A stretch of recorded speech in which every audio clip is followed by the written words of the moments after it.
Bangladeshi বোলাররা Australia টেস্টকে মাথায় তুলছে।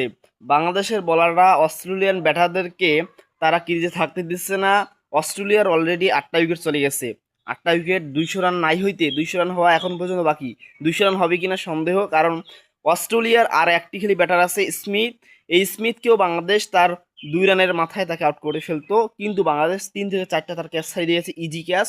এবং স্মিথ 50 করেছে, এবং স্মিথকে যদি বাংলাদেশ ফেরাতে পারে তাহলে বাংলাদেশের জোর সম্ভাবনা থাকবে 200 নিচে অস্ট্রেলিয়াকে অল আউট করা। বাংলাদেশের বেডিংদের যে পারফরমেন্সটা খুবই দুর্দান্ত। 4টা উইকেট হাসান মাহমুদ পেয়েছে। তার তার যে বোলিংয়ের ধারালো বোলিং, সেখানে অস্ট্রেলিয়ার ব্যাটাররা টিকতেই পারেনি।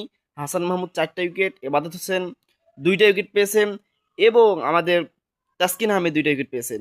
এই মিলিয়ে বাংলাদেশের বোলাররা, পেস বোলাররাই বেশি বোলিং করেছেন এবং তারা সফল হয়েছেন। স্পিন বোলার 2 জন বাংলাদেশের, তাইজুল ইসলাম, মেহেদী হাসান মিরাজ, তারা বোলিং করছেন 2 থেকে 5-6 ওভার বল করছে এবং তারা কোনো উইকেট পাননি।